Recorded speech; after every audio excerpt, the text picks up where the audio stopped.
Retribution.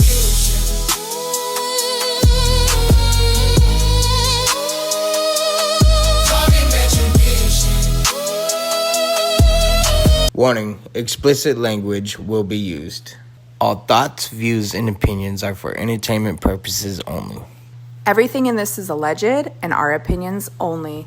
You know, I'm going to put this as nice as I can. I'm not trying to come off rude in any way, so I really hope that this is taken sincerely, because on the other side of the fence, you know, it's wild when you're a creator and you've got, how can I put this?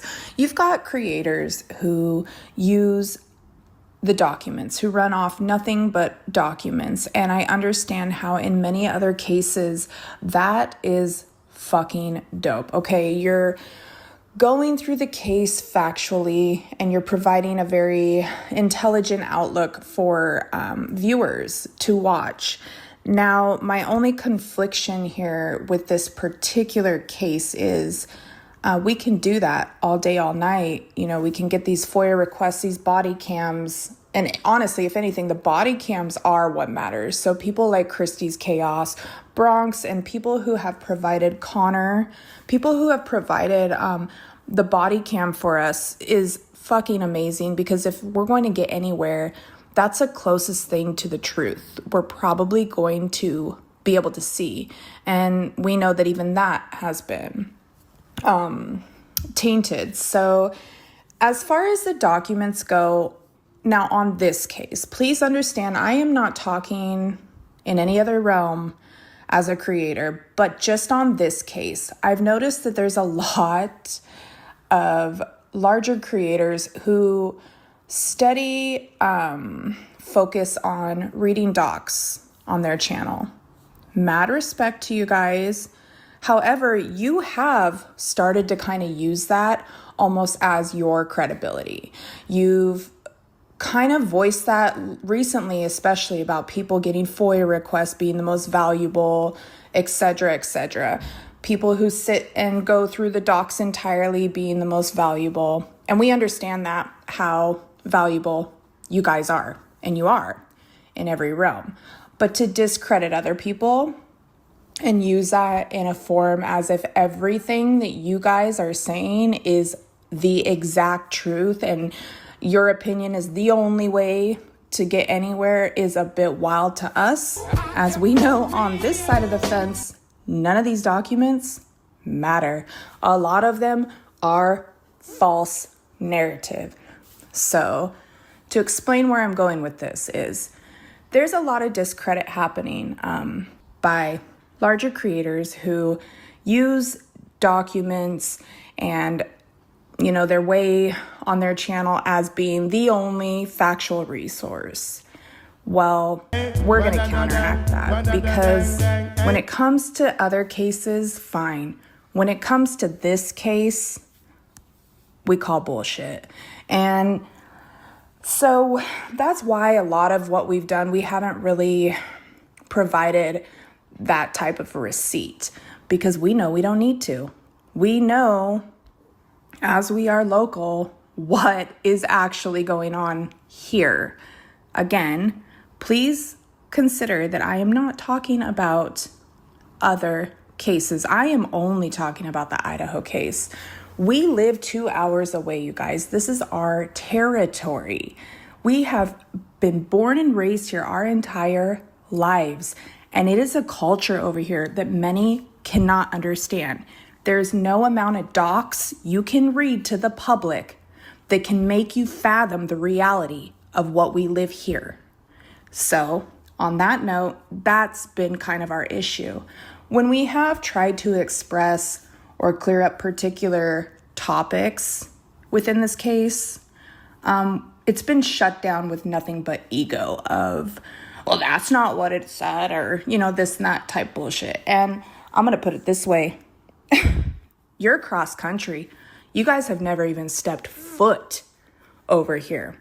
And doing what you're doing does not give you the entitlement or credibility over others. You sit in front of a camera and read everything off of documents. Half of the stuff, even though it's labeled legal documents, we know aren't. They're complete lies. So if we want to talk about credibility, actually, I always find it really conflicting when, true crime is a very interesting lane. So I know a majority of people are into it. It just is what it is. Us as humans are interested in things that we don't fully understand. I just think it's funny, it's kind of like a drug counselor who never did drugs. And with all due respect, they can go to school and study as much as they want to, right? But they can't possibly fathom still exactly what it's like when you take that ecstasy or you take that acid. You can sit here and do technical, scientific research all you want, but there is no explaining that to somebody who hasn't done it. And if you know what I mean, you know what I mean. And I'm not talking just drugs. I'm talking about life, okay? And when it comes to this world, it's wild to watch so many people, come from such a square background, but use schooling as why they are more credible. It's actually ridiculous. And who I'm referring to is more so the mainstream media crap we see all over the place. They're following this case document by document as if everything is real black and white here. And it almost takes someone to even claim being an expertise to have life expertise as well. If you're a closed mind person, you can't truly fathom the type of things that go on in life on the darker end of the spectrum. So all I'm trying to say is it's frustrating when there are people who haven't really experienced much of that lifestyle, but go by textbook on what they think and feel and how it all goes. You can't possibly understand if you don't open your mind and brainstorm possibilities outside of what's black and white on paper. Many creators are well aware of us being local. And in fact, it kind of blows our mind that if you want to know personal questions about locations and things, why you wouldn't look into another resource, like another creator who is on the same case, who is actually local, versus sitting there Google mapping and trying to figure things out over the internet is wild to us when we're sitting there watching it, knowing how false and wrong it is. And we try to clear that up and we get it totally dogged for it. Just out of mere, I'm the creator, I'm the one that's going to be right. And that type of vibe. And it's actually mad annoying. I'm going to say it for what it is. It's fucking annoying because again, like I said, this is our home. And it's just wild, some of the egos that are behind this. I understand we are new to the game, but understand this case is why we entered the fucking game. So understand that. Second, there's well-established creators in here who have been doing this the entire 3 years. But please recognize that just because you've been online for the past 3 years, OGs on this case, does not mean that people have not been invested in this offline, which, to keep it a buck, that seems far more passionate than showing it to the world. So, just to keep it real, I kind of get walked on quite a bit lately, and I'm a very nice person. I'm actually pretty soft-spoken until I can't be anymore. And it really comes down to, when you step on somebody so much and they're here and they're trying to help and they're being honest and you can't stand that, You want to try to discredit them, call them fake. It's actually speaking far more about you than us. And we're not here for the drama. We're not here for the competition. But what we are here for is what our hearts brought us online for. And that is this case, along with many others that we will dive into. But at the moment, yes, this is what brought us to YouTube. So we take it pretty personal when we're here to help and it becomes a constant battle of egos, OG creators, doc readers, like all this bullshit. You know what, you guys? Let me teach you some real life lesson. There's a bunch of people out here who may not be as literate as you, but I bet I know more life than you. I bet I've lived more life than you. And I bet I could sit here and tell you things you don't know about. So maybe drop the ego a little bit and take it for what it is. We all contribute here in different ways. It does not matter if it's a document read, a FOIA request, any of that. What we contribute matters. So is it factual or is it an ego game? And that's the whole fucking issue here.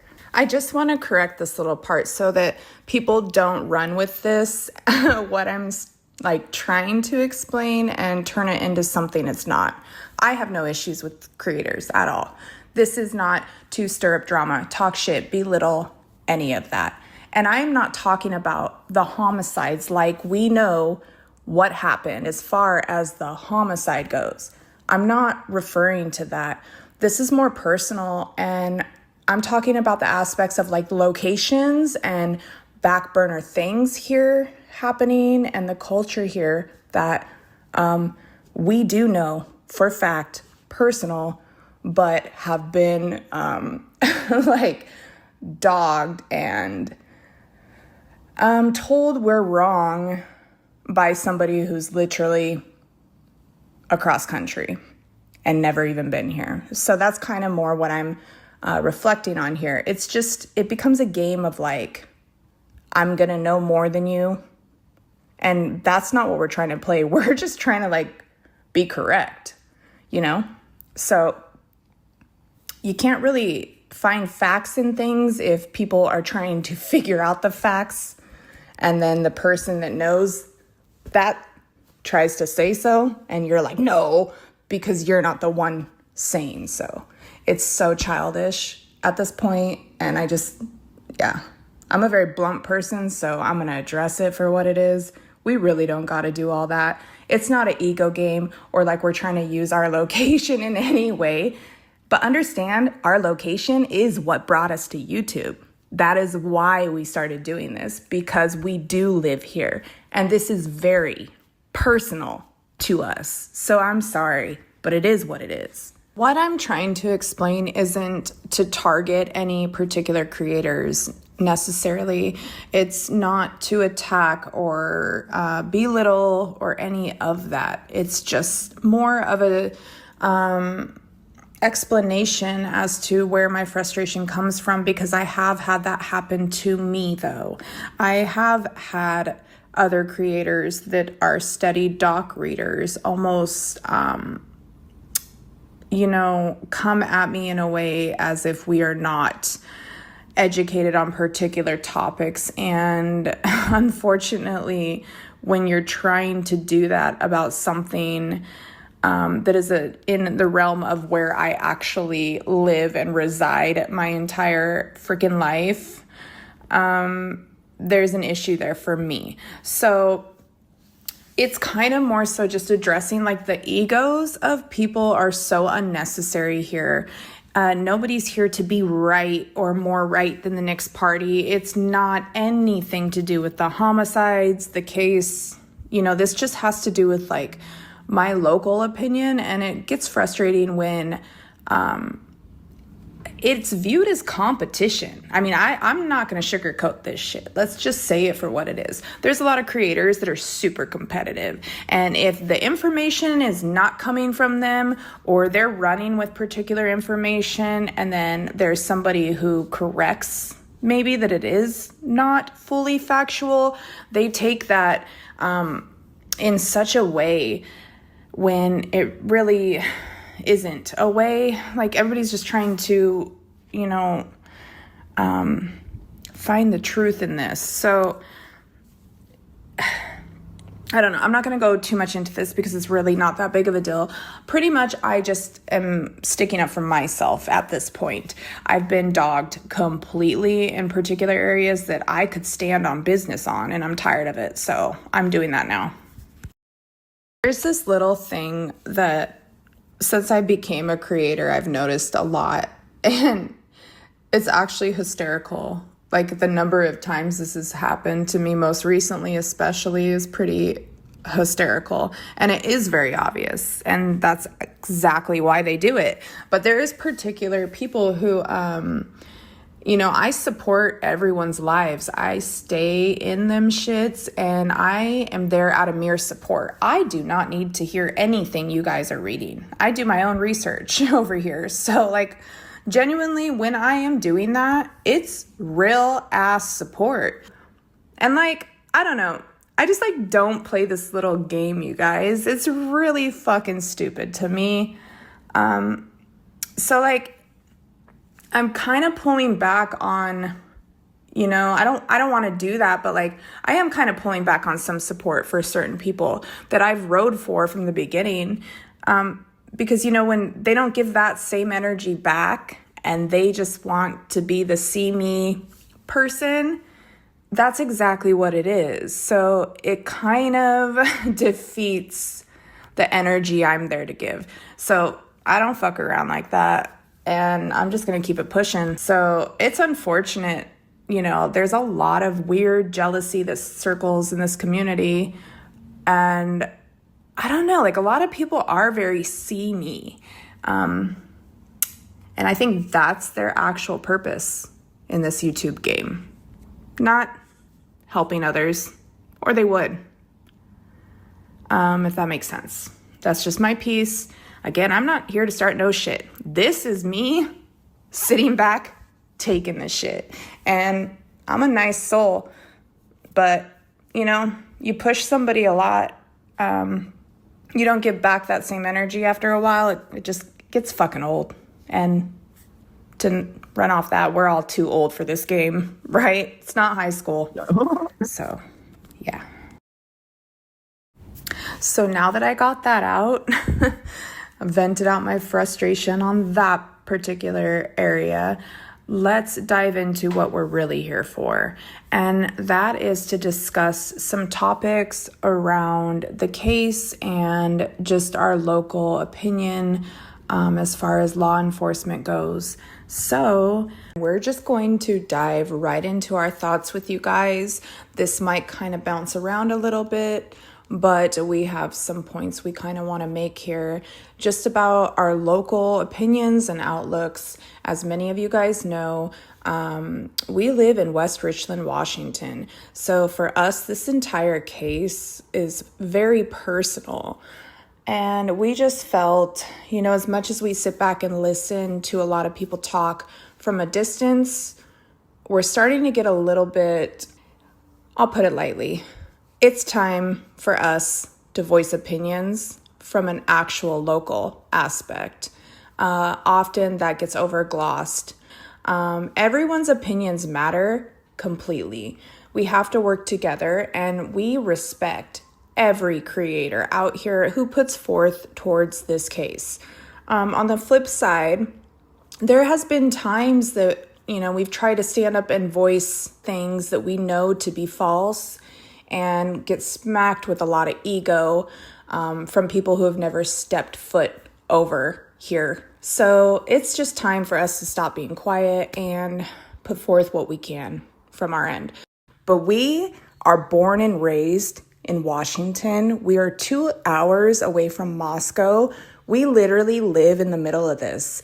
So it can be frustrating when you hear from across country have opinions on things, things just like how it works around here. I mean, maybe a lot of people aren't used to the Pacific Northwest and the crime that we are numb to here. But a lot of things that move this way. It's not new. There's a lot of corruption and a lot of downplay on the trafficking and situations around here. We are probably one of the worst areas in the US as far as drug trafficking, sex trafficking, all the above goes. And so we're a little bit numb over here. And you guys have to understand that a lot of the law enforcement is involved. There's back burner positives that law enforcement get out of it being corrupt and involved on the back end here. And maybe that's not how it goes in much larger cities or areas where they have more resources. But unfortunately, over here in the Pacific Northwest, we don't have many. I don't know if some of you guys have heard Josh Hurwitz voice about this, but he actually touched on this particular topic about how we are limited over here on law enforcement resources. And we only have who we have. And those are the people in power. And I don't voice this much, but it can get pretty frustrating. Kind of more so like the egos of some people who have never even been on this side of the fence, but yet have so much stance in acting like they know what they're talking about. So for us, that little part gets very frustrating because it is this way here. It's very bad over here. And yeah, I don't know. I just kind of needed to vent that out. All right, you guys, we were just sitting here talking about it, and we were thinking about this particular topic. We know that these kids smoked marijuana. And so I guess the problem is, they didn't give us the full toxicology reports, did they? They didn't give us the true reports at all because they would have had THC in their systems, period. You would have been able to see everybody's results as a whole. It wouldn't have just been the Adderall and alcohol. Like I said again, THC stays in your system for 30 plus days, even a small amount. So it's just kind of mind-blowing. The real results is missing from this whole autopsy. They have a lot of reports missing. So how are we supposed to know, I guess, is the question on what exactly these kids had been doing that night if we don't even really have the full reports? We clearly don't have everything that was in their system, and I just think that's super significant. And the fact is they are clearly suppressing everything they can about this case that explains anything to do with what and why this night happened. Why else would they give us just the amphetamine amount and nothing else along with it? I just think that everything they give us is almost intentional, and maybe we shouldn't play too far in to these particular things. We heard multiple interviewers admit that they used marijuana. And I'm curious what Dylan and Bethany's toxicology reports came back for because they claim to be under like a hallucinogenic effect, not knowing what was going on. Yeah, why didn't they test those two to see if they had any possibility of being drugged that night? Because if a person on a crime scene is looking you in the face and they're saying, I can't remember, I was just so out of it, surely no matter the amount of alcohol, blackout or not, like that's just a very weird thing to make a statement that you saw the man, but you're so out of it. I don't know. It seems like a drug on top induced. Of that, Dylan's clearly still drunk when the cops is at the scene. She's stumbling around, not even holding her balance at all. You can see it. Yeah. Coming down from it. Yeah, she could have been definitely coming down. The point of the matter, I think that we're trying to say here is the toxicology reports were way more important that has been put off. These toxicology reports are being lied about just about like all the details around this case. I feel like they almost intentionally left out particular things. I mean, why not just give us the full report? Let's see everything they have. They give us these weird little print-offs almost where they pick and choose the information that they're going to give us, and it's just not a factual document. So why we run off that, I'm still confused. The fact that these kids in all of their interviews don't talk about much else but they push the Adderall is very strange to me in a way too. I don't know. It just almost is one of those games of like, look over here and let's avoid this completely more than it is, oh, here's what happened with a matter of fact. And if you notice, they keep trying to bring up Delta and almost like imply that there is Adderall dealing going on there. It comes off almost like they're trying to push you to look this way versus this way. And I just think that's something we really need to consider throughout this case and the evidence that they give us, because we do know there is corruption here. And we know that what they're giving us is not what they want us to know. So why do we run so heavy off of all of this information when we know it's not a fact, but we treat it like a fact? Now, I just thought of this also. We do know that after the body cam came out with Emma Bailey and Demetris, that what they were being busted for was cocaine. It was fentanyl-laced cocaine. Now, we hear that moment where one of the Sigma Chi brothers starts to bring up Ethan using coke only once, and how he didn't really like it after that. It was just that one time only, and that was it. And then they kind of mentioned something about Xana as well, like how they talked about how overrated it was.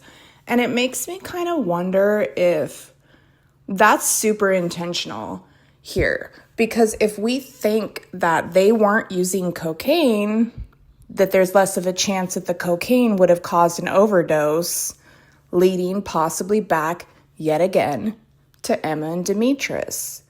So I think that there's paths here that the law enforcement knew they had to conceal, or it would definitely lead exactly to where they didn't want it to. And I just think we need to pay attention to a lot of this. You have to keep in mind that these two already had a death or two under their belts. They did have many overdoses as well that probably were undocumented. Anybody that knows that life is well aware that just comes with it. And those two were on quite the path. I just think it's very suspicious knowing that those two probably did become informants after their bust. And I just wonder, I used to live in a small town, and I know a lot of people can't fathom it, but unfortunately, they are more worried about covering up these type of situations when it comes to drug dealing, especially youthful drug dealing, and deaths, overdoses, and just it being a problem. A lot of small towns would rather keep that suppressed from the rest of the world versus actually take care of it. And it just really is what it is. The trouble is that he still died from it. The cocaine that he consumed had fentanyl in it. I know you don't make your own cocaine. I know you just sell it. Now, did you guys catch that face she made right there when the cop says, "We know you don't make it. We know you just sell it"? That right there, you guys, they definitely were stepping on their shit. And if you know what that means, I'll leave it at that. This batch that you had, and you probably have more of it, is absolutely deadly. Deadly. He was a young guy, right? Healthy. He shouldn't have died from cocaine.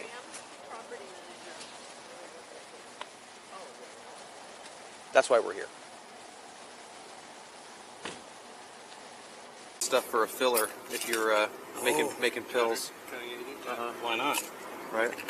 I gotta get in here to get to that. Yeah, I got the back corner. Oh, that's kind of the powder. Second time I've seen it. What is it? Anistol powder? Supposed to be for your liver? Yeah, he had that other bigger thing. Oh, here's a baggie. Yep. We'll keep it just because. I wonder if you use that stuff for a filler if you're making pills. Why not? Right? see, let's keep this. Okay. This doesn't make sense. That fine of a powder. It doesn't make sense. MSM. Having that. No. Oh, look at that. Let's get your camera. See the baggies? Yeah. That's a problem. Stand by.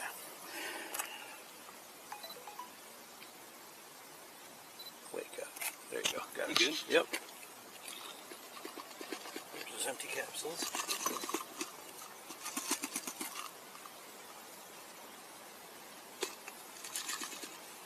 Where do you want to hold that, boss?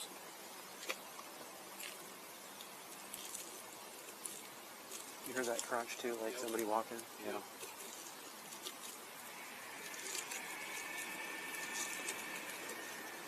So, that's not normal. No, I'll put it all back in there.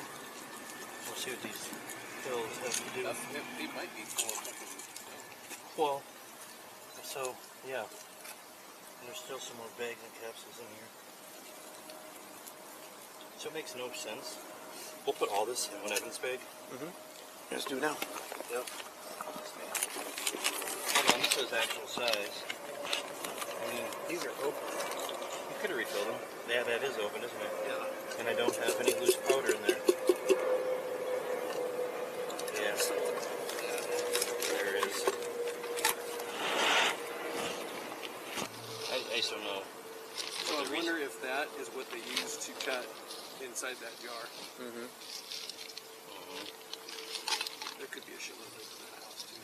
Well, that's like, why not? Did you search her clutch? No, not really. Well, yeah.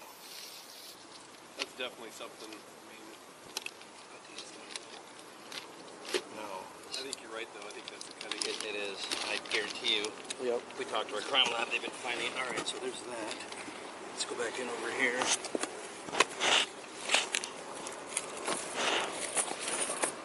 Lots of change. Yeah, we don't have his wallet. We don't have his phone. We don't have anything.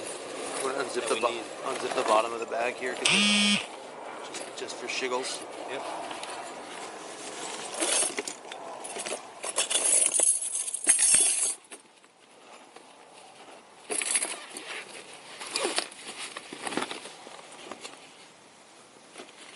Well. Yeah. Worth taking if it's got fentanyl in it. Yep. Small bag. Mm-hmm.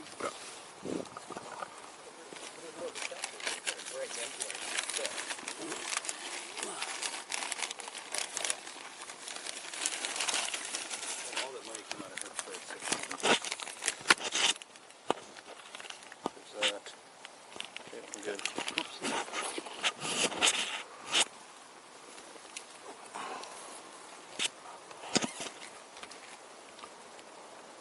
More spices. To throw the dog off. Sometimes I think so. Or they just freaking live out of their car and they cook. All right, now for hers. This is evidence. That right there is evidence. Okay. Yeah, there's a rhyme or reason behind it. Clearly, female's clothes. What's your ID? Nope. Oh, how about that? Cashmere. It's from the east side. Cashmere's right there by Leavenworth, right? Yep. Home of applets and cotlets. Who? Applets and cotlets. It's like Turkish delight. It's the same thing. It's these kind of jelly fruits. Between Wenatchee and Leavenworth. Like Pashastin, I think, is over there. I wonder if she's using that ID. It looks enough like her. Mm-hmm.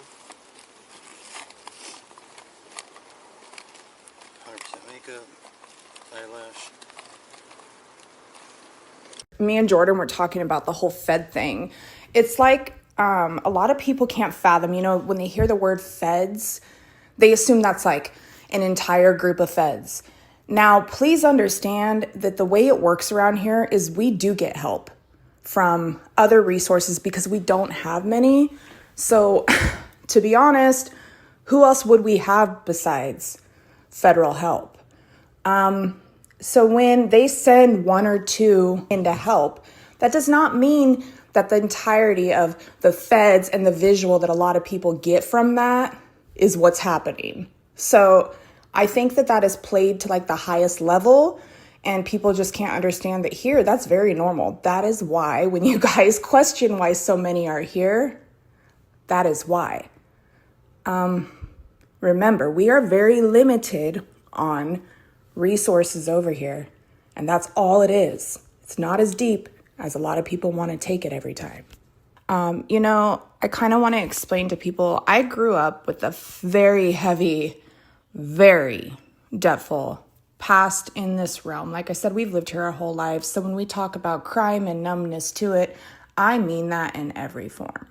Okay, there's a lot I'd love to share with you guys, and maybe one day we will get there to tell some stories.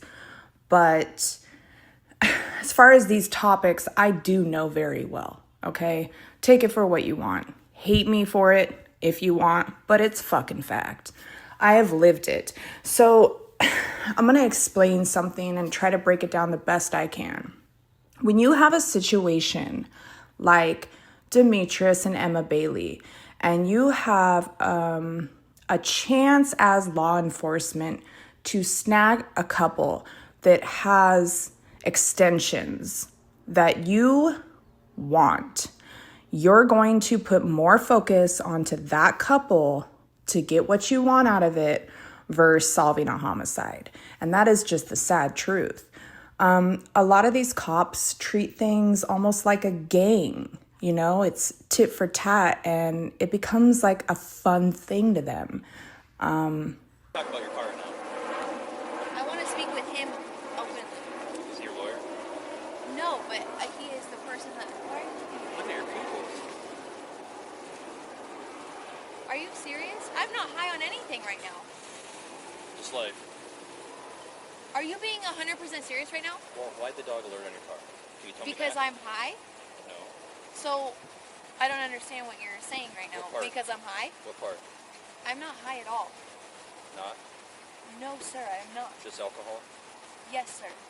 Okay, You, what kind you changed the subject. The subject was on your car I and would what's like in to it. speak with him. I want him to answer for you. I know. No.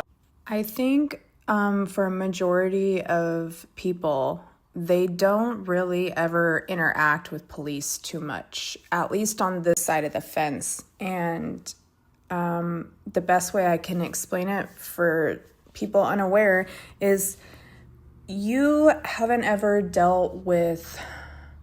I understand what Emma Bailey is doing is wrong. Okay, but on the flip side of this world, when you are a criminal, regardless, you still have rights. You know, just kind of like what we're dealing with Brian here. You still have rights. And sometimes these cops overstep their authority. They use their egos far more than they should in particular situations like this, where they will play a mental mind game in belittling people in this realm, kind of like what he did there, you know, trying to make her feel about 3 feet tall with his little staring into her pupils to the point where she had to be like, "Excuse me, sir, like, what the fuck are you doing?" And he looks at her and he's like, "Oh, your pupils." Like, bro, you're mad petty right now, and you're trying to manipulate me to talk to you. And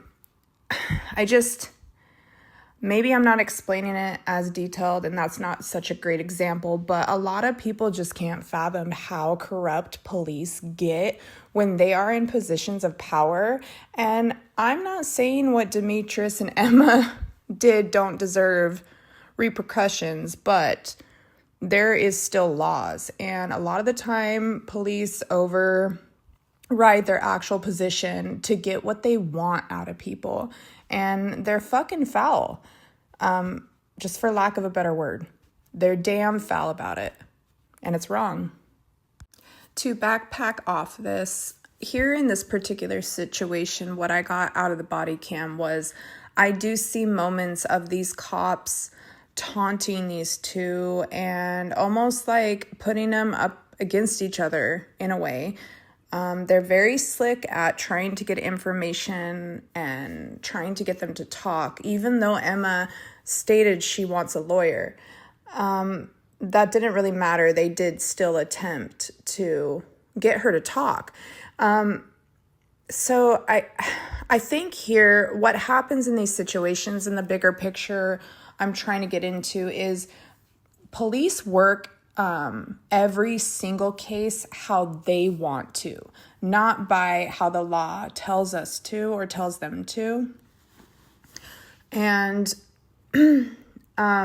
their egos constantly overtake when you're on that side of the fence and you're dealing with a bunch of drug addicts and a bunch of dealers and a bunch of crime all the time. I understand how you really want to get your mans, but the way they go about it is at the end of the day the issue, because a lot of the time it becomes an egotistical game versus a justice, keep our community safe game. And they get invested on certain parties and people in which they know that they could benefit snagging. So when they see a couple who has deep ties, they're not really, how can I explain this? They're going to make them feel like they're so fucked that they're going to want to roll over. And that's exactly what they did here. They kind of hit them with a charge that realistically these two probably would have got off, because even though they were ones to hook Caden up with the narcotics, however, they did leave. And Caden on his own sadly decided to partake in that. And that's kind of the name of the game. I know a lot of people might hate that I just said that, but it is a fact. When you're in that world, everybody is an adult and they're kind of responsible.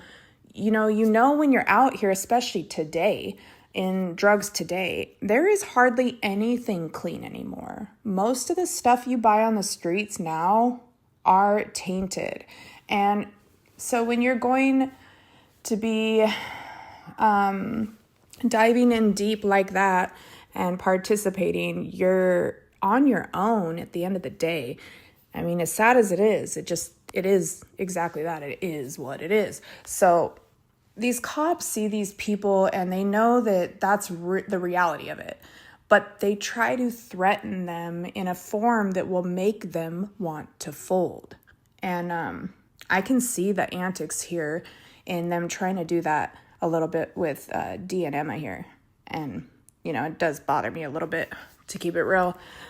I know a lot of people think that they snitched, and I don't really know or have a full opinion on that part yet. I don't know if they snitched, but I definitely think that they were a party that these police definitely wanted to snag and have on their side for their benefit in the long run, as far as their connections, the whole spiderweb effect. So that's kind of what I see going on here. And again, I don't really know the full outcome here, if they did become informants or if they just got off their charges, because none of us do know that. These are droppable charges, for the record. And one more little detail I kind of want to show here is, if you guys noticed how they separated Emma and Dee right away, I mean immediately, they would not let them talk to each other at all or have their cell phones. And I just think that even though this is a little bit of a different situation, it is a drug deal gone bad, they did deem it a homicide in a form, right? Like they were charging them with the death of Caden. Now, on scene, they immediately reprimanded them and distanced them. And I'm just kind of wondering why that same energy wasn't given on scene the day of the homicides. You have an officer arrive on scene with people outside bundled together, talking, and you have a man leading you in a house where he doesn't say a damn word about anybody being in a bloody pool, okay? He leads you directly into the room, still doesn't say anything until the cop notices what's going on, and Hunter takes it upon himself to start walking into the living room. The cop tells him, go.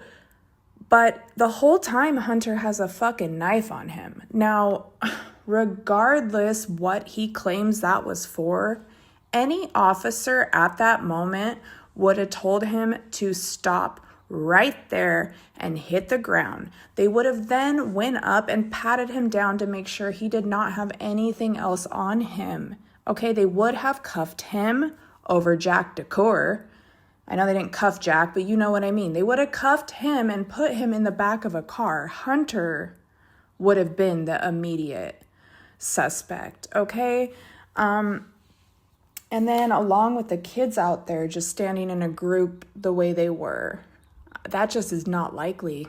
I mean, they would have definitely separated everybody, at least put them in some type of a van or something, and had a cop standing there with them the entire time. They left them alone numerous times outside, where if the suspect was sitting within that group, which, let's be real, we think was, if the suspect was sitting within that group, that would have been their chance to get out of there or take off.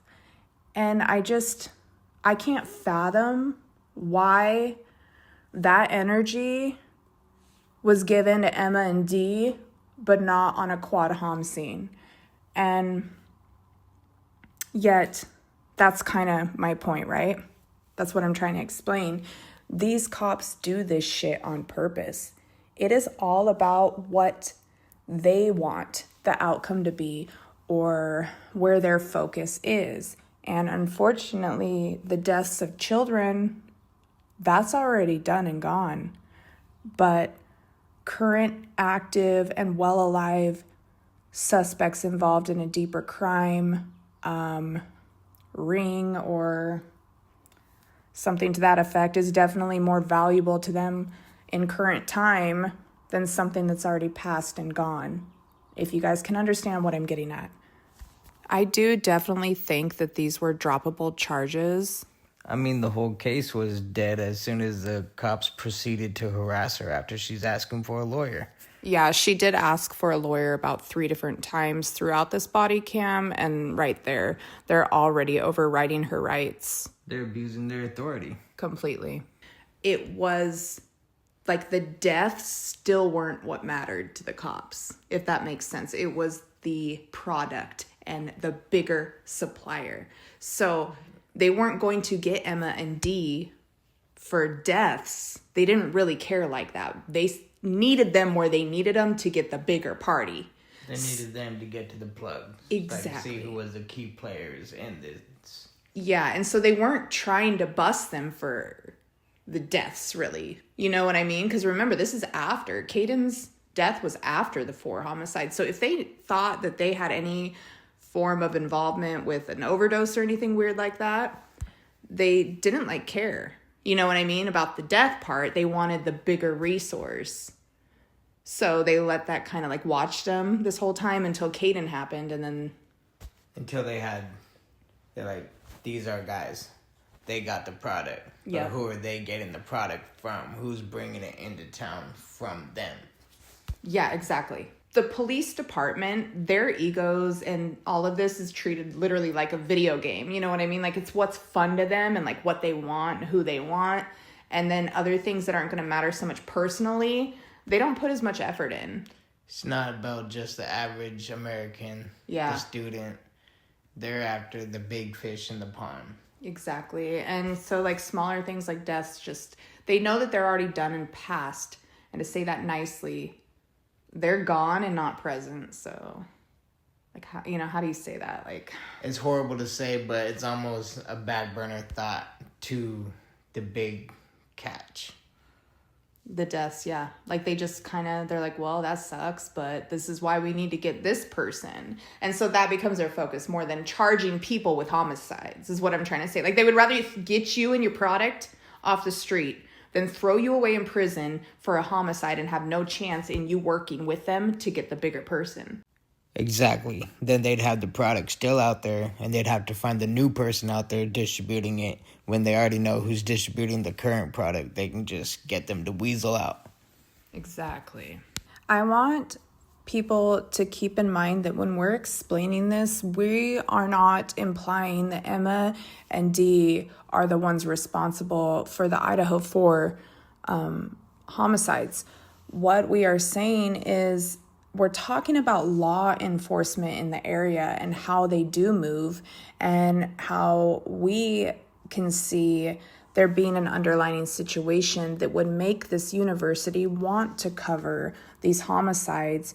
And what we're trying to explain here is when they're going for bigger parties or they have their eye on a bigger prize, they're more willing to frame something and cover it up so that they can keep going and get the entirety of what they want.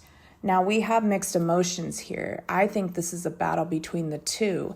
And I think the university was covering up the homicides to protect their fraternities and sororities there.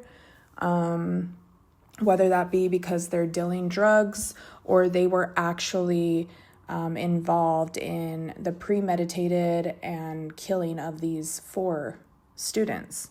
Either way, I can see how the university wants to cover that. I totally understand it. So it blows my mind when a lot of people are like, why would this be a cover up? We don't even need to explain that. Like, it is what it is. They covered it up for the mere fact of their university in town and their students, you know? So, I mean, it sounds cold, but that's really how people are over here, you guys. They covered this up for the mere simple fact that they didn't want to be liable for all the deadly demises happening. Yeah, including hazing, the drug problem, the gang problem, I mean, the essay situations. Their only concern is we're not liable for that. We have to remember, this is $1 billion and up industry per year we are talking about. They're going to hide that and protect that at all costs. On top of it, that is exactly what is running their town and withholding their town. Without that university, you guys, Moscow would not be what it is. At all. At all.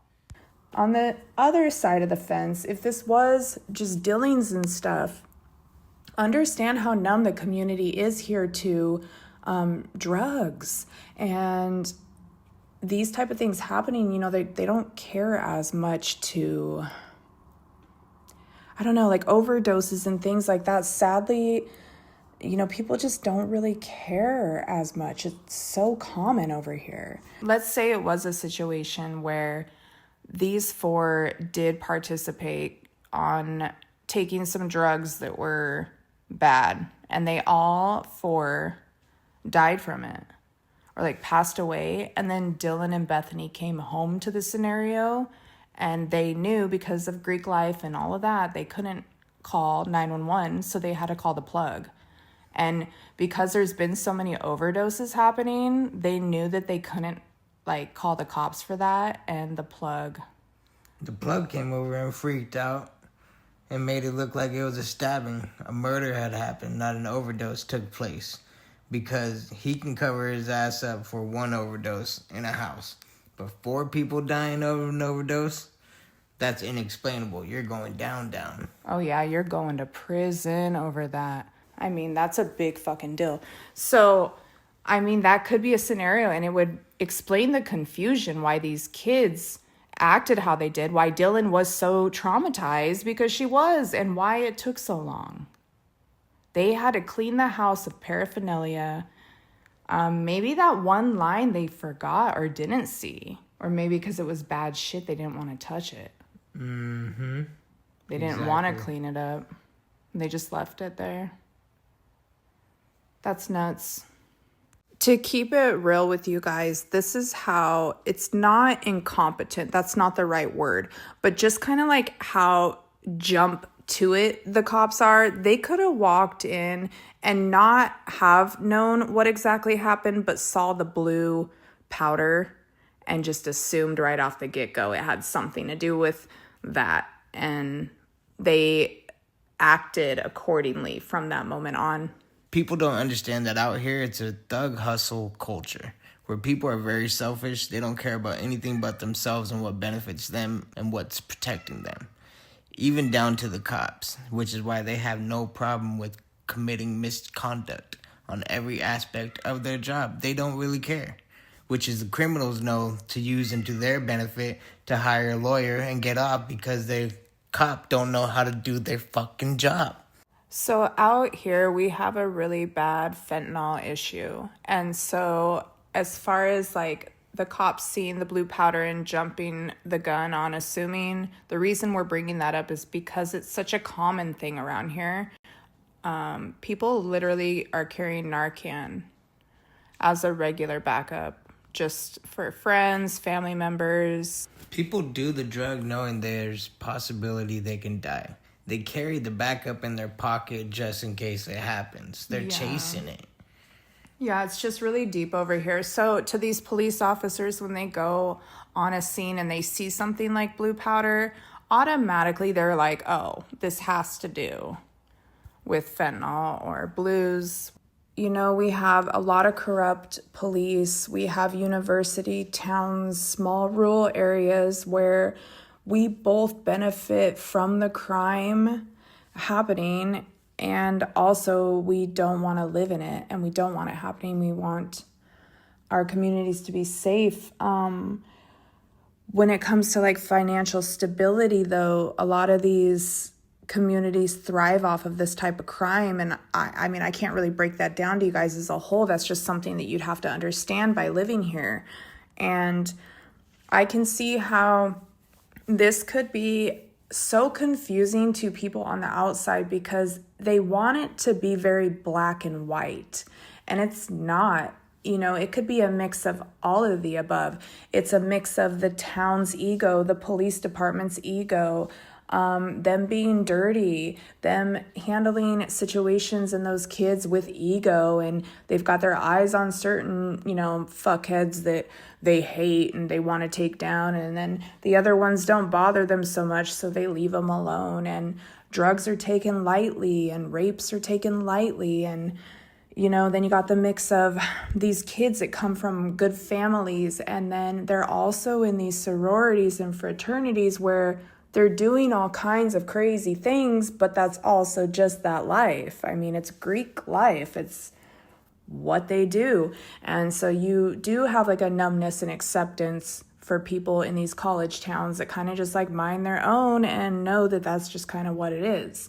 So no, universities don't take this type of shit as strong as they should because they're also a part of it.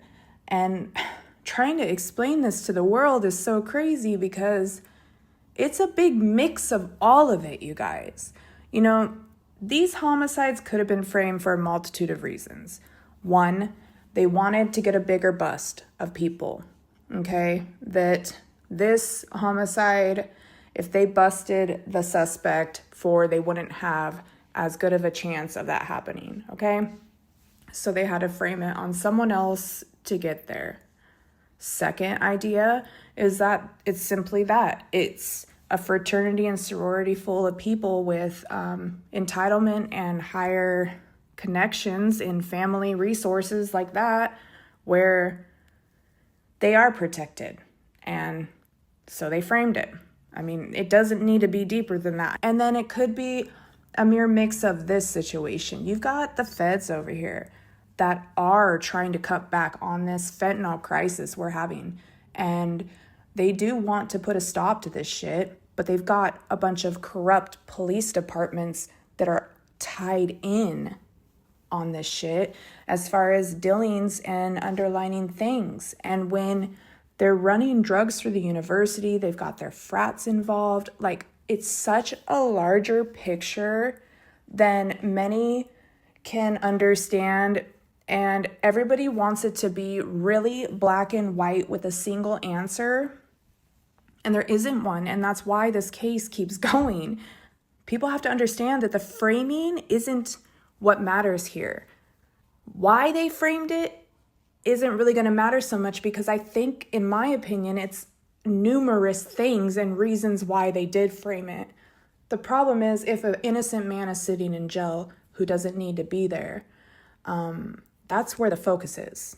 So we can spend all this time trying to explain and break down to the rest of the world how law enforcement moves over here and why they protect things the way they do, and the complications of the feds might wanting to, deplete some of this corruption happening, but they can't nail it all the way either. And it's just so freaking complicated, you guys. I don't know. It's almost like if the homicides had anything to do with an overdose and it wasn't like a homicide, it was an overdose situation, that the cops, that could explain why the case was handled how it was, though, right? They weren't trying to actually go and arrest these people for these homicides, so they had to figure out like a pause to the case. They had to put somebody else on the case, aka frame Brian, while they work on the bigger picture here. Because they didn't want to interrupt their investigation that they already had ongoing following after the bigger fish. We're not going to arrest you for this murder when we can't really tie you to it, but we can tie you to this, which is what we're really after, which is the fentanyl. Which they had been watching them and had an idea of. So pretty much a homicide to them. They weren't trying to, we're talking charges here, you guys. We're not talking like, how can I explain that? We're talking about just the charges here. So they weren't wanting to go and charge Emma, Bailey, and Dee for a homicide. We're talking if they had involvement, by the way, for the record. They weren't going to go charge them for a homicide because that would just throw them away and lock them away. And it would cut any tie or any chance for them to have any way to try to get the bigger party, right? So they wouldn't want to charge him with that. They would want to charge him with a little bit less, which would be other charges like what they were doing. Distributing. Exactly. So that they had more workability there. Mm-hmm. They had a power hand on him. They could control him. We got one on you, so you got to do something for us now. You're a little dog. And unfortunately, that comes off like you can understand both sides of it here, as far as the police's intention here to stop fentanyl usage and stop these deaths. If this was just like an overdose situation that they're covering up, you can see how they would probably think that this was the right way of going about it. And no, we're not excusing it. We're just trying to explain on the flip side how law enforcement does tend to handle a lot of situations over here. And it goes like this. It could be a situation where if they wanted to get the bigger source of this, it would make sense why they wouldn't want to take Emma and Dee down for just a homicide. Or maybe they didn't have enough evidence. Maybe they cleaned the scene so well and it was such a disaster that they had to plant a sheath on somebody to claim Brian and have Brian put away, because over here there has been a massive waterfall effect of fentanyl busts, cocaine, sex trafficking, and one after another, and it's making its way all the way down. Multiple criminal organizations are getting torn down and busted left and right. The busts are happening, the arrests are happening, but the rest of this murder didn't happen correctly.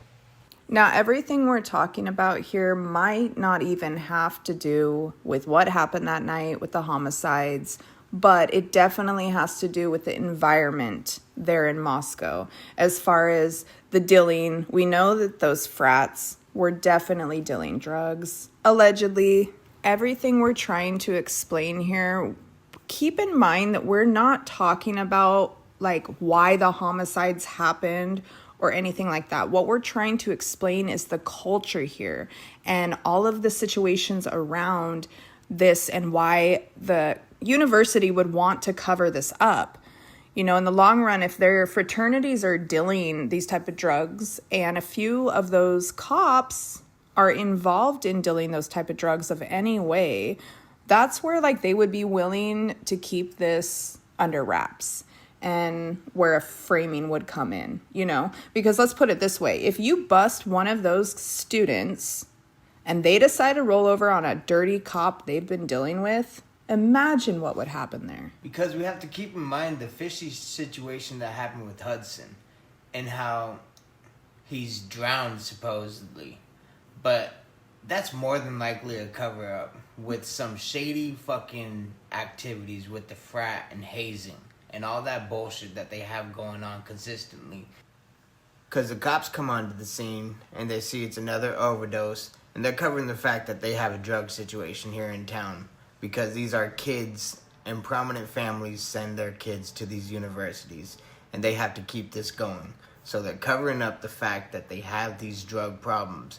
You guys have to understand that there's many people that go back and forth with this idea about the cover-up and why it would be just the university's face that would be enough to cover it up. But it is that simple. And over here, everything like that matters because this university is what funds that entire city at the end of the day. I know it's not presented as so, but it's factual. Nowadays, we know that there's mostly either lower class or higher class. There is no middle class really anymore. Most families cannot afford to send their kids to these type of universities unless you already come from money. So these universities really depend on these particular families to keep sending their children here because ultimately at the end of the day, they're the ones that keep these universities up and running. And without them doing so, they don't have a university anymore in this era. It's just kind of like what is happening to our world today. And if they don't have a university, they don't have that precious little town funneling money through it regularly the way that they want to, along with all the extras that come along the dirty cops are invested in, you know? There's a lot of underlining dealings happening that make those family-owned small businesses keep going as well.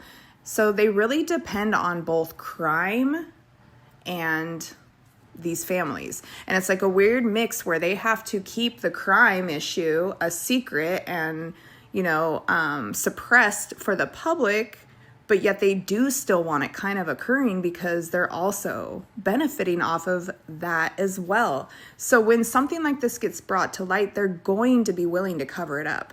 Imagine arresting 20 plus fraternity members. Imagine truly what that would do. Or sorority girls. That. Imagine it not just being fraternity shit no more. Imagine it's the entire Greek life system has gone awry. Yeah, and it gets brought to light and everybody, like they're going to arrest every single person for real. All their families, all that money, the image of the college, the entire Greek life system that has historically been in place for how long?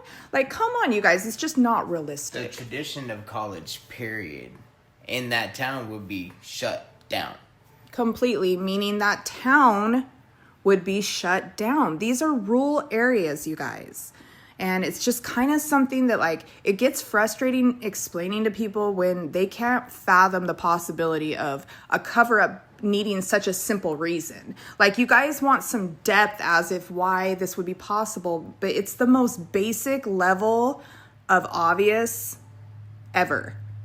You know, something that me and Jordan were talking about the other night was, you guys ever think about this? Maybe the Greek system, these kids, this era, this year, okay, they are COVID babies. They just came out of the woodworks all of a sudden and got thrown together in an environment where they're all vain as shit and wiling. For some reason, that era of kids really were extra as shit. And I mean, like, they all thought they were gangster. They all thought they were drug dealers. They were all trying to act like they were IG models. Everything online, all this weird, like, freedom all of a sudden feeling like adults. They all acted like they knew how to behave outside amongst civilization as an adult, when they didn't. They were cooped up inside for the last 2 years with no fucking communication, no nothing. They didn't know how to act right. Exactly. They didn't know how to act right. And, it kind of made us start to think about what if, everybody talks about the feds coming there and stuff. And we're wondering if, maybe the feds were catching on to this crap that was happening. There was a ton of deaths that year. Too many questionable deaths that didn't make sense, that didn't add up. Yeah, and it just makes us wonder if maybe that particular year of Greek life was just on bullshit. And the feds started to pick up on it. And this is why they did do this weird frame. The framing didn't come from the feds so much as it did Moscow. And maybe the feds finally started to realize that this was going to be a much bigger operation to bring down this Greek life situation than doing it on this homicide. And that's really hard to kind of verbalize. But I just don't think, unfortunately, 4 bodies or not, I don't think the homicide was enough for them to be able to clock the entire Greek life organization. Because at the end of the day, they are an organized crime. They are organized crime, these fraternities and sororities. And that's something that would just take so much more time and proof and connections to break. And knowing who they're connected to, this isn't some regular street gang situation. These are kids that come from fucking money and family names of status that go much further than just Idaho families. And I think people forget that. You guys think that this is all kids that have been born and raised and live in Idaho like it's some cult environment, but this can go beyond that. These kids come from all over to go to this particular school.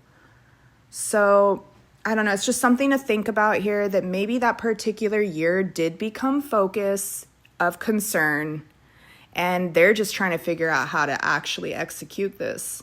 And them helping Moscow might be a way too. It might be a manipulative form to get inside, see the dirt they're doing, and maybe they're watching as much as they're helping, if you kind of get what I'm getting at. This case was a can of worms that they put a lid on immediately, because they knew once people started spiraling into the crime and the connections, it would only unveil so much dirt and historical dirt. Years and years of corruption and drug dealing. You have to remember, Greek life that's here, they send their kids to the college. They keep the tradition of college going. Tell me how much more cult-like. You have to understand what a cult is built and how long it's been around and how much it's respected. It's deep-rooted in these families, futures in their children's, and just a way of life, especially in very old-fashioned areas like Idaho. That is highly looked upon. It's not something that people around here, how can I explain that? Our little towns thrive off of these families and all of what they own. And that means farming land and everything. So at the end of the day, they're not going to take down particular families, children. They're not going to bring down the economy of the town. Exactly that. It's a can of worms that they know damn well they cannot open, or it's going to ruin everything. And I honestly do think, too, it's unrealistic. No matter how many people stand here and we want to stop these dirty cops and we want to bring down and we want to replace them with good cops and this and that, it's just never going to happen, you guys. At the end of the day, that's far too many people, you would be taking down full police departments at that point. It's just not possible for us to ever do something like that. Even the government, the feds, how are you going to replace an entire police department in a rural area where hardly anybody live anyways? You're just not. And I think people aren't understanding it's so much deeper than that. It's a bigger picture that is almost impossible to ever fix. And I know that sounds really depressing, but at the end of the day, we will forever have dirty cops. We will forever have situations like this. They will forever cover what they need to, where they need to keep narratives in place how they want them. And that's just what it is. I'm just going to break it down for you guys the best that I can. Law enforcement here, they don't work for the public. They treat this shit like a game. So when you have a resource that they want to snag, that's going to become more of value than for, unfortunately, who are already passed away, and they really can't do much there about that other than lock away the people responsible. But if the people responsible are somebody of value to a bigger party that they would rather bust, they're not going to bust those people.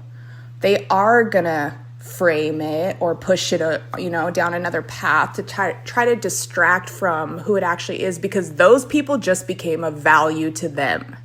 And that's really how it goes. They would much rather arrest the bigger culprit than, as horrible as it sounds, mere kids who don't have nothing to do, nothing. It's just solving a murder. It's not what they're trying to do.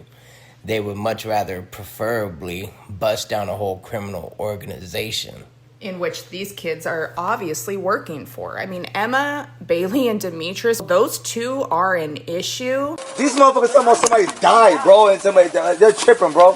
Hey, don't tell these fucking weirdos people. They got me fucked up. With a lot of resources behind them. You gotta remember, there's allegedly the issue that Demetrius was the one with the drawing description who was stalking Kaylee. So there was a time that Kaylee and Xana were at the store, and Kaylee had went into the store, and someone had followed her out all the way back to the car when Xana was in there, and who backed up this story. This was a black man with alleged descriptions tied to Demetrius stalking Kaylee. Followed her all the way to the car. He had no fear. He knew he was running shit. I just feel it in my heart that they knew the person, and I've always felt that way. I don't know why, but I've always said they knew him. Yeah. I just don't feel like this was like some rando just driving through Moscow, happened to stop by their house. Like, that was such a good point to me when he was like, I bet that was Demetrius, because the cops did see the surveillance camera. They straight up said in that interview that they did see the visual. They did see the man walk up to the car to Kaylee. So the fact they kind of left that lingering is so suspicious. Like, did they check that lead? Did they go contact that person? Or did they already know that person and it was fucking Demetrius? I mean, we know that they did go look at the cameras. Was Demetrius already someone working for them that they couldn't bring down? Or were they suspicious on them? You know what I mean? Just tracking them, keeping up with what are they doing, what are they up to, who are they tied to, who else in Moscow is a player? Yeah, who are they tied to? And that's another suspicious thing that people need to understand. What if these cops did know that that was Demetrius and that was Kaylee and Xana, and these two girls were 2 out of the 4 who wound up being murdered, and these cops just sat back and had been watching and monitoring this shit this long, and a harm happened right underneath their damn visual, and they hadn't stopped it prior or got any leads to like snag them yet, they almost wouldn't want to bust them for the homicides. They would hold that until they got these two exactly where they wanted them.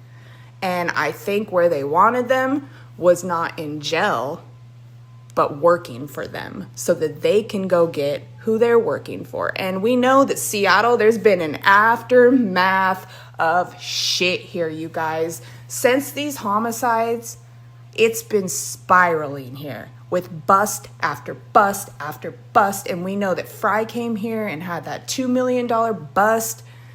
And also the sex trafficking ring that was busted here. We had a 3 business takedown, you guys. So, I don't know. I mean, they got Demetrius getting taken down sometime right after these murders in Seattle with massive ammunition and fucking guns. He was stacked up. It was crazy. So I just think that this many charges, like if you know that life and you know this many charges and you're not in prison, that's speaking. You singing. Oh, yeah. So, I don't know. It's just a thought. And I think a lot of people, maybe from the other sides of the fence who don't live here and aren't as numb to this, just cannot fathom, but this is really how it works here. And it's not even like a thing to like try to explain. Like, it is so normal to us. This is not a shocker. The cops move like criminals, you guys. They are not law enforcement here. They are nothing but another gang here. And a gang with more power. They're going to value the criminal informants who are tied in to hire, have access to have the ability to bring down key players. Facts. And we know for a fact, allegedly, that he's a key player who had a lot of ties to a lot of higher-up situations going on. And so that's why they wasn't ready to bring him down for a mere stalking or murder. Exactly that. And so, like, I know to the world, it's like, these are 4 homicides, though. Yes, it's fucking horrific. We agree. The problem is, again, like I said, this isn't treated that way here. We have more shallow humans over here, you guys. This isn't a let's care, let's break down and cry and honor them type of vibe over here in Washington. It's a dog-eat-dog world over here, and that means the cops as well. This is a game to them. You gotta understand, in the news outlets out here, they don't talk about it like that. It's not pushed out here. The agenda is pushed out here that it is Kohberger solidly, that the cops got this completely right. They do have him tied to this case when they admittedly don't.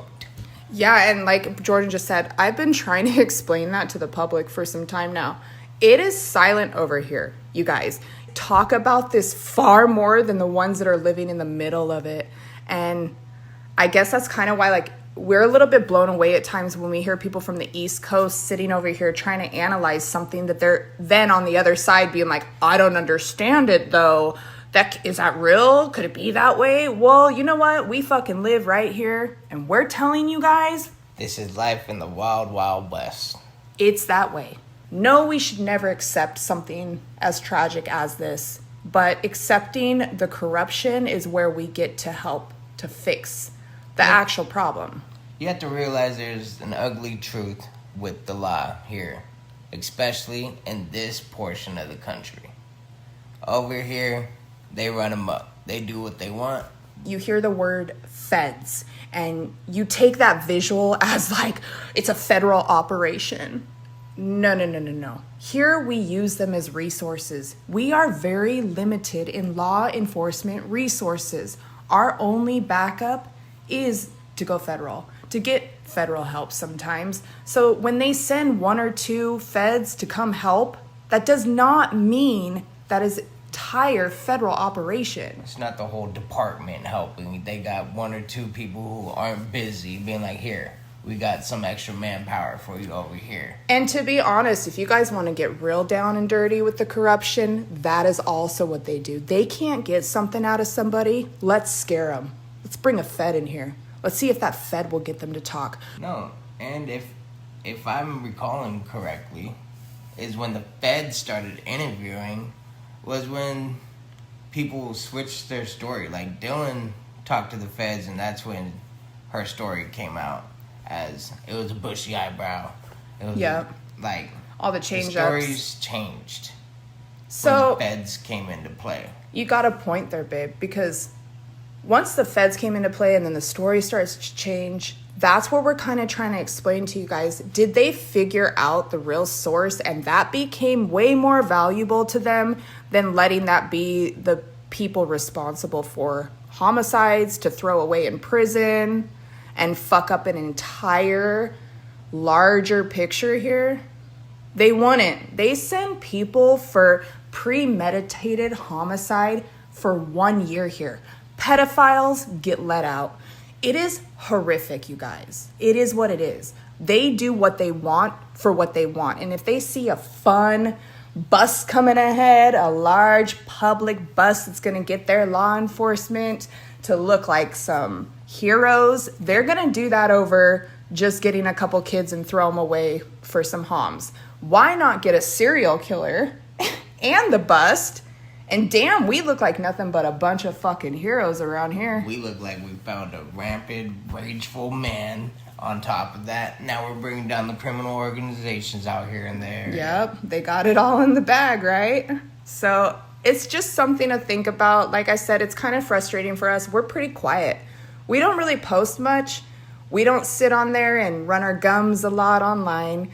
But it does kind of get frustrating when we're sitting back here and we're watching people from across the country Google Map and, you know, like analyze specific places that we've actually touched with our own hands and feet. And we can see where hills rise up, you yeah, know? like the road that we've been on a couple times plus. To note that we do have a lot of personal footage and we are going to be showing that to you guys. I just think it's super beneficial. We've been hanging on to it for years. Why not air it? So it explains the whole area in depth on how close this area is, how small and tight it is. So you can see a lot of the movement. And if you can't, you know why, because there's a lot of obstructions in this tight little area. I've watched a few creators try to scientifically analyze the neighborhood and things like that. And with all due respect, you guys are savages. You're smart motherfuckers. We respect it. There is no jabs here, but it doesn't mean it's correct. And we kind of like know particular things that have been said that are absolutely not correct or possible in that area, as we've actually firsthand been there.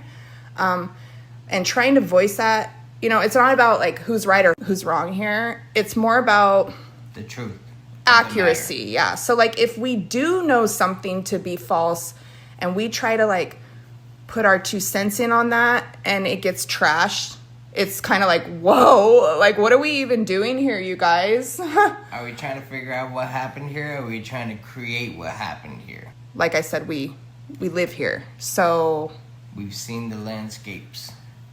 We've seen it. We have grown up here, you guys, as far as the vibe, the law enforcement, our schools, the people here, personalities. Like a lot of people just don't know the West Coast like they think they do. Especially the small little college town areas. Like Exactly. this is exactly how these college town areas out here operate. They fucking run it, you guys. It really is what it is. And another thing, a lot of people don't understand why law enforcement would involve themselves in some of this dirt, but you guys have to see it like this. A lot of people see a college and they're like, damn, that's wild. And then they see law enforcement and they're like, why aren't they doing anything? No. This is what makes their town run. You cut one or the other, that town is not thriving anymore. They rely on this shit to happen, you guys. They're not going to hinder their own pockets at all. At all. And when it's a small town, they're okay with it because ultimately it may look crazy. The crime is nuts and it may look crazy to outsiders, but they do have control of it. And that's like something a lot of people forget. They have control of it. All of it. It just doesn't appear that way to the public. They want that to be not figured out. Exactly. That they are in cahoots with what's going on. They are aware of who's who and what's what and where goes where. It's just the circle of life around here, you guys. It really is that simple. Again, it's not like we agree with it or anything. We're just here to be very truthful to the world. And this is why we started this. When you sit back and you watch bullshit after bullshit online and people create things and lie and twist this and you're just like, what the fuck? And you're sitting right here. It gets to the point where you're like, okay, enough. We got some shit to say. So we're here and we're ready to say it. Listen, we see blue powder residue crushed up on the desk in Xana's room. But we are told that he is on Adderall. Adderall is not no blue powder. And also, you guys, listen. Here in Washington, if you guys only knew how bad blues are, that is fentanyl, you guys. The blue pills that you see crushed up, It's people willingly doing fentanyl. it's fucking fent, you guys. They're called blues.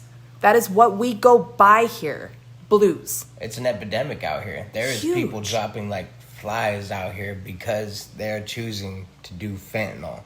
That's why, like, the minute I saw that crushed blue line and it came back blue powder, and all these people are like, Adderall, this, that, it blew my fucking mind. I'm like, my immediate was, it's blues. It's fucking fent. We That's know why that. The first, we thought this originally was just an overdose situation, covered up. Yeah. And it does still make, it's still a possibility. I mean, honestly, the way they investigated this, all the information we know, there's too many open lanes for what it could be. Yeah, and I think, so how can I explain this?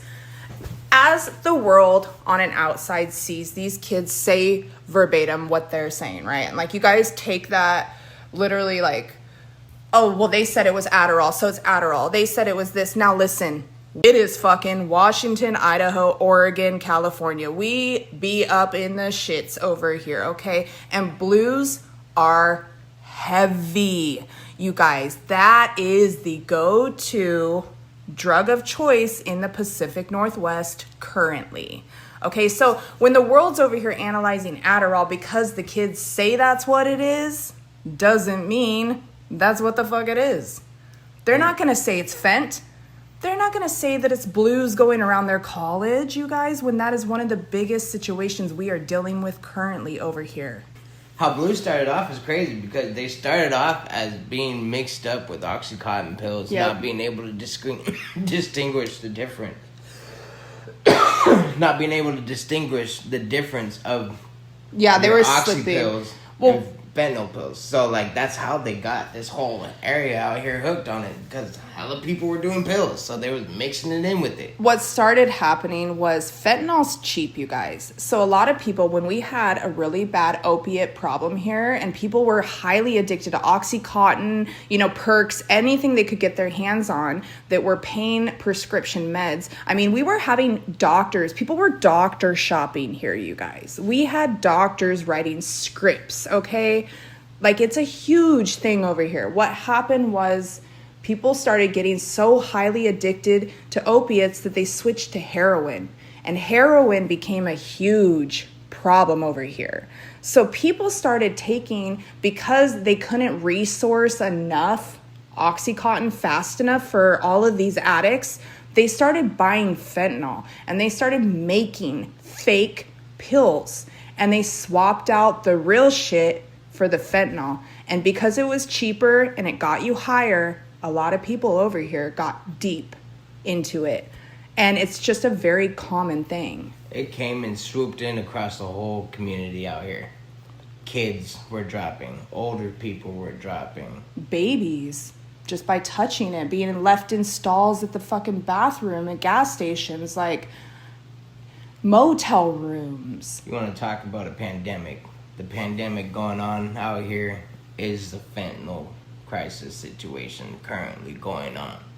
Yeah, so I guess it's mind-blowing. Like, I've actually tried to, suggest that to people, and then I've had people literally come at me and be like, it was Adderall. It's Adderall. And I'm like, okay, well, I live here, and I'm telling you right now that blue powder is blues. It's fentanyl. Okay? I've lived so much of this shit, you guys. It does start to become very frustrating for us. We're not going to condemn them for being partiers, but we're not going to lie about what the situation was. Well, I can understand why they are lying, though. And that's what I was trying to explain. I understand. I totally get why law enforcement would cover this. I've tried to explain it. But I understand also and sympathize with people who live in better areas that just can't fathom it be this way. I do. But to me, it's like, oh yeah, it is what it is. I don't know. It adds up when you know what's up. Period. You got in that one interview, I forgot who said it, but someone said Ethan would give back to them by racking up the drugs. And that means lining up drugs for someone. Like a rack. You know, like when you lay out a line, you know, you're giving somebody a rack. Rack it up. It's like a bump, you know, you're giving somebody a bump. I just think that, like, I know rack is also used for stacking, that term, but, like, let's be real, in party phrases, what else are you going to use rack for? Especially when you're talking about giving back for borrowing money for real quick. If you let me borrow a couple dollars, so I'm going to give you a rack. Yeah, and real simple. And here, when you're living that life, like, if it's not your cash back, it better be drugs. We got to understand the situation, the reality that these kids were living. That they are lying about what actually happened here. And they have to. Right. And we got to remember, they are just kids in college. Yeah. This is the party years. Yeah. We're not going to condemn them for being partiers, but we're not going to lie about what the situation was. Something you guys have to understand is, yes, there's a lot of feds around here in the area, and they are working federal cases. Like we said, there's tons of trafficking happening around here and crime. Multiple cases being investigated. Yeah, they are here working cases. So that's not what we're referring to when we're trying to explain this whole federal thing. What I'm trying to say is, yes, there's a ton of feds here working cases, but that does not mean when they come to help smaller local law enforcement on bigger cases like a quad homicide in a small town, they come to help with resources. They do not take the case over or take it on, but they're the only ones around to come assist. And it's much different taking on a case and making it federal versus them just being the only other resources here to come and help. And when they're saying resources, they're not much saying like they're going to do the testing and do all the investigation. They're saying they'll give you a couple men so you have extra manpower and brain power behind this investigation. And that's it. Exactly. It doesn't become a federal case like it's being presented by so many creators. I see people just running entirely with this. The feds are in it. Yes, that's what happens over here. Because again, our smaller towns have smaller options. And we have to depend on help. But that's all it is. It's help, you guys. It does not mean that it becomes a federal case. Those two things are much different. And I understand when you see a doc or you see certain things fall under federal investigation, like we know that they have the interviews, like a couple of them and stuff. Well, again, we're trying to explain that, yes, it is under their end, but it was just help to this case, if that makes sense. It's just assistance. It's assistance, but they also have to document it, right? So then it becomes under their documentation. But that doesn't mean it was their case. It's just so much different. And yeah, I just think that a lot of people are really misunderstanding that entire Fed situation. In fact, I can honestly see them intentionally asking for help from the feds to do particular interviews because they know that that is just another corrupt manipulation where they have the power to use it being under federal documentation to stay sealed. If that makes sense. I can see how they would do that just so that they had that excuse, so that there was somewhat of a barrier around particular interviews that they didn't want leaked out, even if this case was unsealed. So there is like this back burner thing people should consider here with the communications between law enforcement. They don't have to actually be working together to work together. It's a very much behind the scenes. I know this person. I'm going to ask for a favor real quick. And that's where it stays. And the public isn't really open to knowing or understanding that if you don't know and understand that. So, yeah.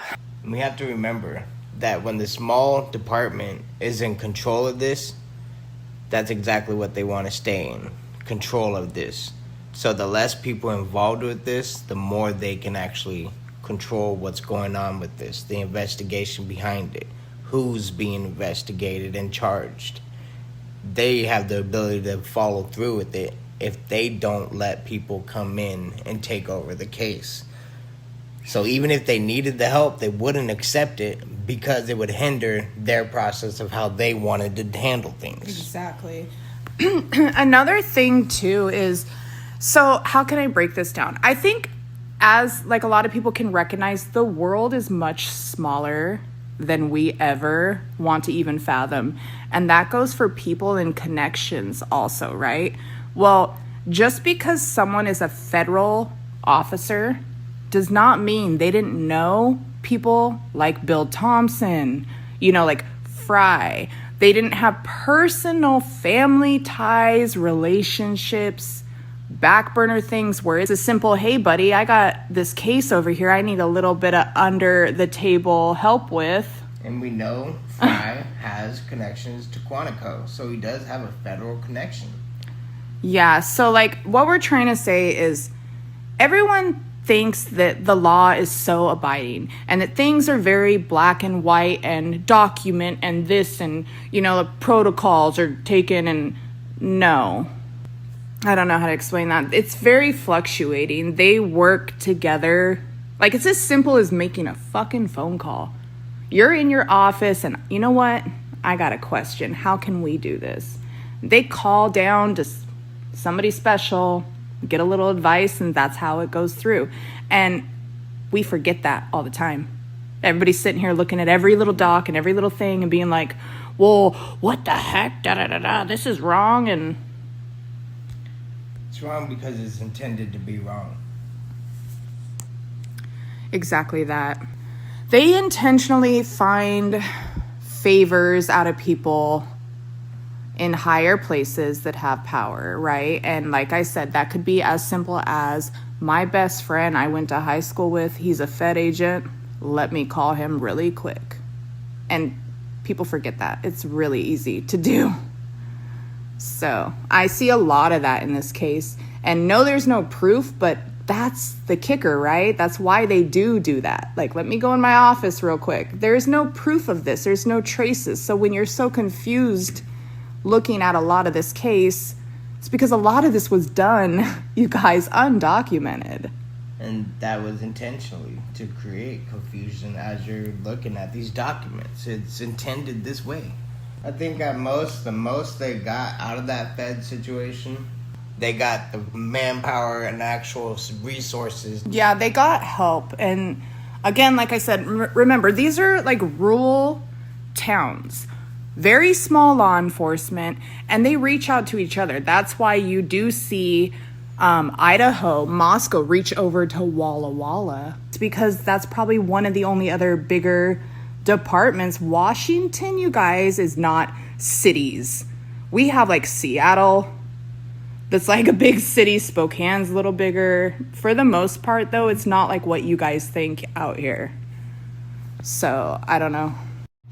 Another thing that people have to understand is like police around here benefit from being involved in particular things.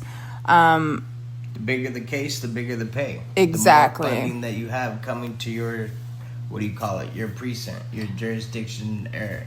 And what are you going to get more funding out of? A homicide or drug trafficking busts? You know, so it's really kind of a game for them on the other end of it may not be the full truth, but what is more beneficial in the long run. So the public, as we know, we don't need to know everything. That's genuinely how they treat it. But to teeter that back, when they do get this funding, y'all want to know where it goes? Into new cars, new police departments, things like that. They still don't got dogs. More useless cops. Yeah, it's egos, you guys. They run off of appearing to be these heroes when they are just as dark as the crime here and just as inserted and involved in it as the crime here. So to the rest of the world that may not understand, this is actually a way of life over here. And it's a constant moving machine where the cops are in bed with the criminals. They work in cahoots with each other. They can't benefit without the other being around and in play. The cops need the criminals. The criminals use the cops. The less cops to deal with, the better. So the smaller a cop town, the easier to control. Yeah, the more dealings are going on, the more intertwined relationship with criminal and cops are happening. Because like I said, yes, they do bust people, you guys. I mean, obviously we have law enforcement that does do their job. They make their quotas. Yes, they make their fucking quotas.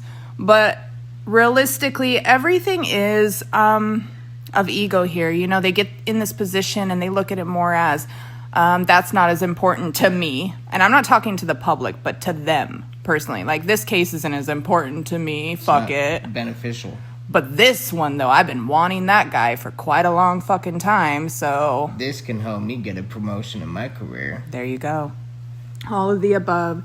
So, like, at the end of the day, I think where humans kind of fell in life is always believing other humans and always trusting that we're all so fucking honest and so real when yet we all know we are not.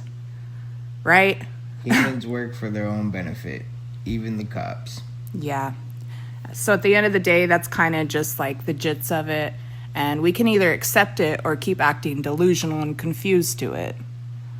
But that choice is yours. We know our stance in it. It's what the criminal force of what this society is over here. We have a criminal organization out here that's taken over the entire coast. Got its fingers and hands inside every bit of its government agencies, so it's not being looked at. We got an issue over here, is what we have. We have a hostile takeover, damn fucking near, an invasion that's going on. Something that sticks out a lot is, so our past, as I've explained before, are pretty depthful. I'll speak on mine particularly. I've been hearing a lot lately. A lot of creators kind of run with this whole Aryan gang thing. And I just have an opinion on that, a personal opinion. And, you know, I've lived here my whole life. And although that is a very true and real life situation happening here, in the past 20, 15 years has been a much larger problem over here and a much thicker culture that is consumed here at this time. And I hate to break to a lot of people, but unfortunately, as thick as Aryan gangs are, there's a bigger problem here, and that is cartels. It is what it is. And when we say cartels, we are not meaning the movie version of cartels. You know, there is a lot of little extensions and arms to cartels, like cartel-influenced gangs, you know, a lot of arms to them. It's a lot deeper than people understand. And I won't get political, but I think the reality right now is a lot of people just don't understand, if you don't live in particular areas consumed with this type of culture happening right now. It might look all sweet and humble from a distance, great intentions from a distance, but until you put yourself in the center of it, you are being fed a false narrative of manipulation. It is much far different living in particular states that support and influence certain things. And over here, they do pretty heavy. And we can't really touch on this topic as much because, again, anything in this realm, people just take the wrong way. So I will leave it at that. It's a complicated situation going on at hand out here, where severe situation is treated like it's common and can just be overbrushed and not actually have consequences behind the actions being taken place. Yeah, pretty much everything in this area. I guess what we're trying to explain to you guys is this is very, as bad as it is, it's so bad over here. We got horrible crime, we got a lot of corruption. On the flip side, as a society, we're also ingrained in it as well here, and it's kind of what makes our towns and our cities keep thriving as it is.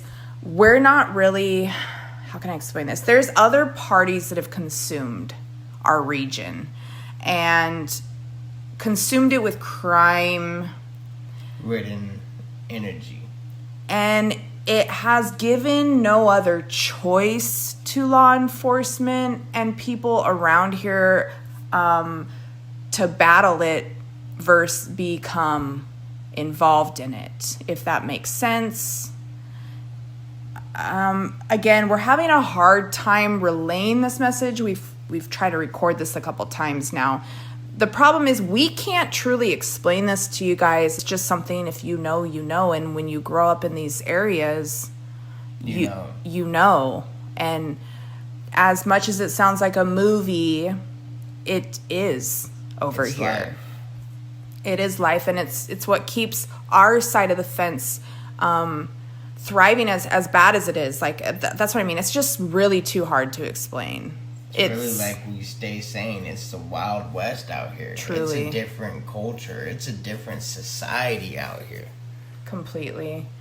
So, as much as we want to sum that up for you guys, we're going to have to leave it hanging at that, because it's not easy to sum up. It's one of those things you just kind of got to be bred and raised around it to really understand why it's so accepted and brushed off, and why everybody here is kind of just like, shut up and stay out of it.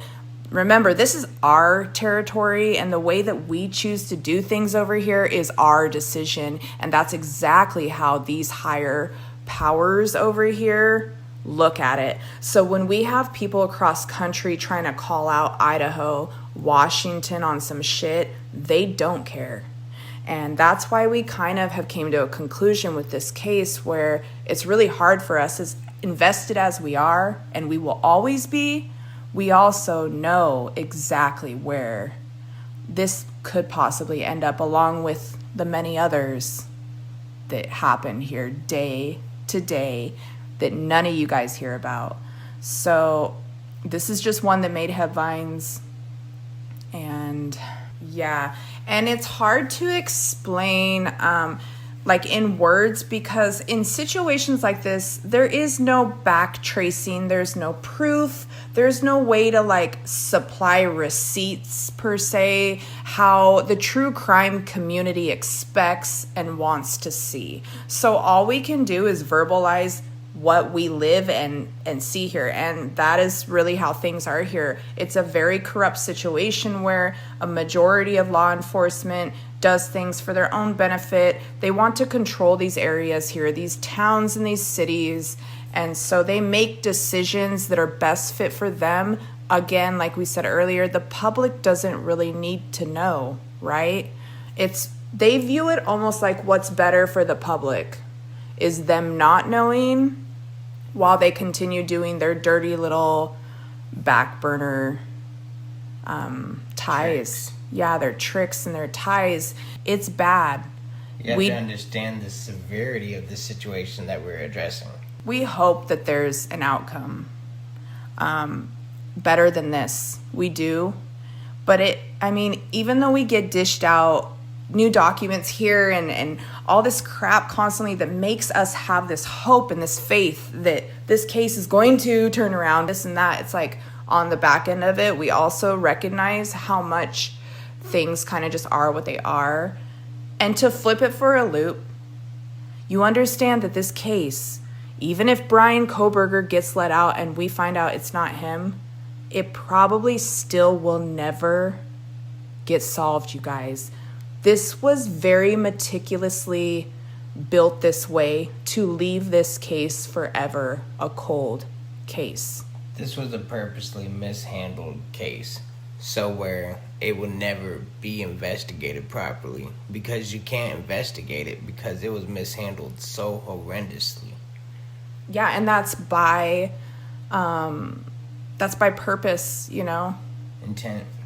Total intent. So I guess that's just all we're trying to explain. It's not that we like lost hope. It's not even that. Like, we have hope.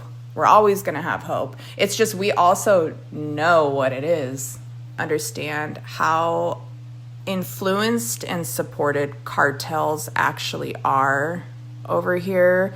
Remember that there is a lot of business being done. These are smaller rural places, and that's almost financial stability on the back burner. It's the big money games in small towns, keeping the community thriving and able to prosper. There's also a culture here that has no let up, no back down, and no shame. And it can cause a lot of citizens, to feel pressure. You either deal with the backlash that causes violence or threats towards your community, or you learn to mesh and take what you can out of it. And during situations like that, a lot of humans tend to fold in fear versus stand their ground and face crime and people that are trying to take over communities head on. And a lot of the time we back down from that, and this is the outcome of those communities. There's a lot of manipulation and pity that comes from the same source that brings crime and change of ways and environments, towns and cultures that manipulate them into ways of theirs. And some of those particular ways come along with crime that many of us aren't keen on. But at the end of the day, we either accept it and try to work with it, or we deal with the backlash from that exact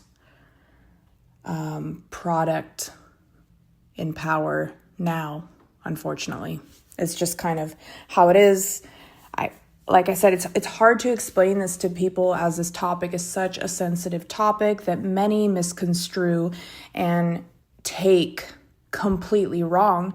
You wouldn't understand until you are living in the middle of it.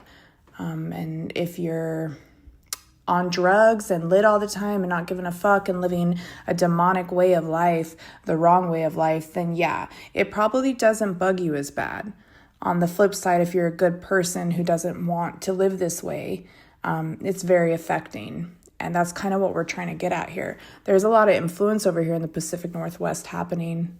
A lot of bad influence that has been manipulative at the highest level to make others victimize it. It's actually insane. Like what we brought up earlier, a homicide isn't going to bring funding into a town or the police department, but things like trafficking drugs and crimes, like those type of crimes, do in the long run produce more funding for towns in ways like police departments, school security, just other things. So it's like taking a negative for a community, but they use it in a positive, and it's just maybe to the rest of the world misunderstood. We don't agree with it. We don't fucking want to live here anymore. I mean, no, we want to get as far out of this state as we possibly can. This culture it's not righteous. There's a lot of crime being overridden in all communities out here, all along the coast, more than you guys understand. Again, we're having a hard time trying to express this in words. It's hard to land the point without having the receipts, and it's just when you know, you know. It is what it is when you lived it and you know it. And for something like this, unfortunately, there's just no way to produce receipts. Living it is the receipts. And that's all we really got to say on that topic. We're trying to help you guys the best we can here. And we may not be doc readers. We may not be putting in FOIA requests. But what we can do is keep it real with you.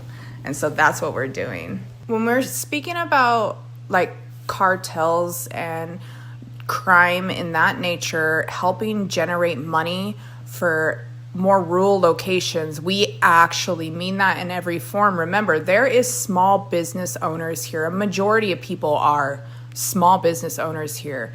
If your business is tanking because you're in a small town with low population and your business is already about to tank, these cartels come in, say, hey, we're going to help you, but you're going to help us.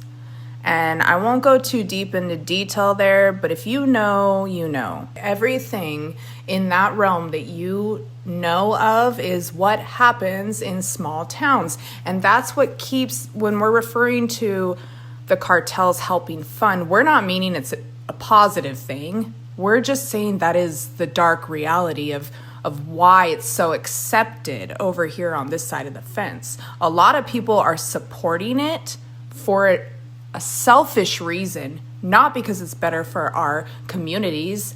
I mean, realistically, it's one of those, it's a no-win either way, right? You either tank a community because there's nothing left there to support, or you let this type of shit be inserted into it and it helps a small town thrive. It's kind of like the devil feeding you a bone when you need it. You're starving. What do? And that's kind of what's happening over here in the Pacific Northwest. Unfortunately, all of these people are taking the bone and chewing on it instead of trying to survive on their own. And it really is too bad. It's pretty dark environment over here. But that's also why it explains the coldness of the communities and the numbness. And when people ask about the no snitch, the no talk type of thing, this is why. There's way more depth to it than just not talking about a homicide, you guys. It's the culture here. People don't put their nose into things that are going to open doors into things they don't want opened. Especially when you know the repercussions of dealing with those type of communities.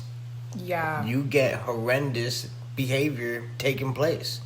It's hell. Yeah, there's just no win. I mean, you're damned if you try and you're damned if you don't. That's just the reality of it. So pretty much, you guys, living in the Pacific Northwest is real nice. On that note, thank you all for stopping and taking a listen to us. I know this is a little bit different than the normal product we put out for you guys, but I don't know, we had a lot to say, so I just hope some of you can get something out of this either way. Thank you all for listening, and thank you so much for supporting us. And remember, we're just here for the Karmic Retribution. That's how you know. Karmic Retribution. Retribution. Catch y'all later.